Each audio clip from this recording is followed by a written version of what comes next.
Hi guys! Welcome sa aking vlog. Ngayon naman, ituturo ko naman sa inyo kung paano ninyo ma-check online ang inyong PhilHealth contributions. So, bago yan, kung kayo ay bago sa aking vlog, please consider to subscribe para updated kayo lagi sa mga videos ko. Ngayon guys, sa Google search ng cellphone ninyo, open nyo lang yan. Dito sa may search, click nyo lang yan. I-search nyo lang dito yung PhilHealth website.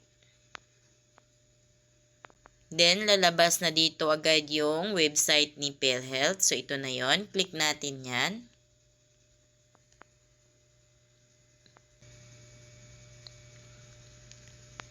Ayan guys, nasa mismong PhilHealth website na tayo. So, dito, click nyo lang itong online services. Click natin yan. Then, dito, makikita nyo yung membership. Click nyo lang itong sa may inquiry.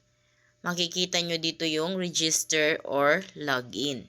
Click natin yung register or login.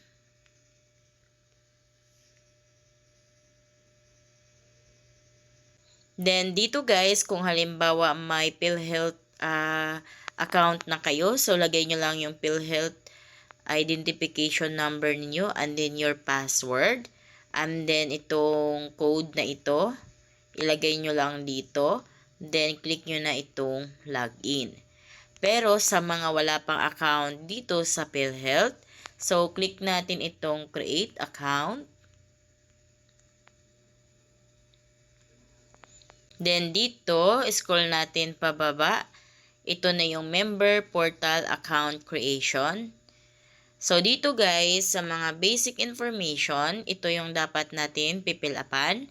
Ilagay lang natin dito yung PhilHealth identification number natin. Then, lagay nyo yung apelyido ninyo, pangalan ninyo, kung kailan kayo pinanganak. So, naka-format yan is month, date, at saka year. Then, scroll pa natin. Then, dito sa may sex, click lang natin ito. Then, kung kayo ay babae, click nyo lang yung female. Then, next is your email address. So, lagay nyo yung email address ninyo. Next is your mobile number. Then, scroll natin pababa. Kailangan natin maglagay ng password dito. So, itong password na ito, huwag niyong kakalimutan dahil yan na yung magiging password natin pag mag-login tayo dito. So, bago kayo magawa ng password pala dito guys, so, scroll tayo pataas. Ayan. So, dito guys, double check, triple check nyo yung mga information na nailagay ninyo kung tama ba. Then, pag na-confirm yung tama na lahat, so, lagay na kayo ng password dito. So, dito, ito naman yung kailangan na password na gawin ninyo. So, ito yung mga requirements. Kailangan minimum of 8 characters, so maximum of 32 characters. At kailangan guys, may number yung password ninyo. At saka dapat guys, must contain at least one uppercase at saka isang lower case. Ayan, so dapat may naka-capital letter at small letter. Next is, kailangan may special characters. So, ano yung mga special characters? So, ito yung mga symbol na nandito. Ayan, so yan yung mga special character na dapat masali din sa mga password ninyo. Again, dapat may number, dapat may big letter at small letter, at dapat may special character. So, ngayon, lagay na tayo ng password dito. Then, dapat yung yung password na ilagay nyo dito, match dito. Ayan guys, nalagay ko na yung password ko. Then, ngayon, kung ano yung nakalagay na code or number dito, so yun yung ilagay ninyo dito.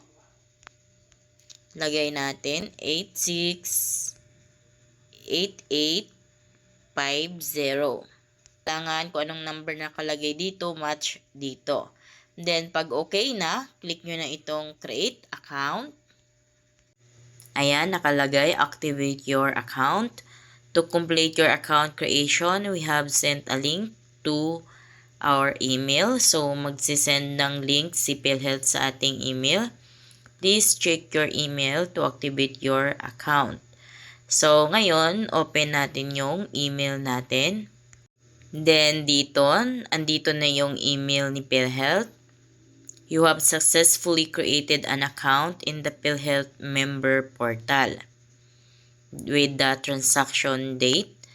Ayan, then dito guys, para ma-activate na yung account natin, click na natin yung click here or pwede din yung link na nasa baba, naka-color blue. Ngayon, click na natin yung click here. Ayan, account successfully activated. Your account has been successfully activated. So, pwede na tayong makapag-login sa ating account. Ngayon, click na natin yung back to login. Ayan guys, dahil successful na yung pag-create natin ng PhilHealth account. So, dito, makapag-login na tayo. Lagay natin yung PhilHealth number natin dito. Then, yung ginawa nating password. Kung ano yung code nito. Then, itong code na ito, ilagay natin dito. So, dapat match yan dito. Lagay natin 95428. Then, click natin yung login. Ayan guys, so andito na tayo sa ating account. Dito sa member information, makikita natin dito yung mga details natin. So, scroll natin pababa. Ayan, so ito yung member information natin. Doon naman tayo sa PhilHealth contribution natin. Click natin ito. Dito naman, makikita natin yung premium contribution natin. Click natin yan. Sa baba, makikita nyo na yung summary ng contribution payment ninyo. Dito, makikita nyo yung total member share, 11,000 plus. Total employer share is 12,000 plus. Swipe nyo lang pa left side guys. Makikita nyo dito yung total amount of contribution, 23,000 plus. Then total number of months is 51. Yan. So, nandyan na lahat ng details ng inyong contribution payment. Dito naman sa baba, ito naman yung member contribution payment history. So, sa year of 2023, ayan. So, January up to October pa lamang ang may hulog. Then, dito sa left side, makikita nyo dito yung employer share, 380. So, nagtaas na, ayan, mula nung month ng June, 380 na. Tapos, member share is 380. Then, a total contributions is 760 pesos. Pag once naman, guys, na i-check nyo lahat, makikita nyo dito 1 of 5. So, ito pa lamang yung pinakauna out of 5. So, click natin itong next. Ito. Click natin yan. Ayan, then dito makikita natin yung year 2022 naman. So, employer share, paiba-iba pa yung amount na nakalagay dito. Kung i-check nyo pa yung ibang year guys, click nyo ito. Ganun pa din yung process. Ayan, so ito naman is year 2017. So, ito na yung pinakahuli guys, 5 of 5. 2017 October ang pinakaunang may hulog na contributions yung PhilHealth account ng kapatid ko. So, PhilHealth account niya ito. Ayan, so noong 2017 October, yung pinaka first na contribution niya is 125 pesos. Same lang yung guys, employer share 125 versus sa member share 125 pesos. So nagbago na yung contribution ng mga share ng employer ngayon kesa dati. Then a total of 250 pesos. So sobrang laki ng tinaas guys mula 2017. So, ayan guys, dito nyo malalaman kung updated bang naguhulog or totoo bang naguhulog yung employer ninyo ng monthly contribution ninyo sa PhilHealth.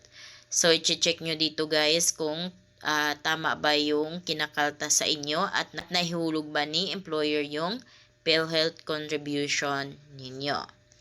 So, ganun lang guys kung paano kayo makapag-check ng inyong PhilHealth contribution online.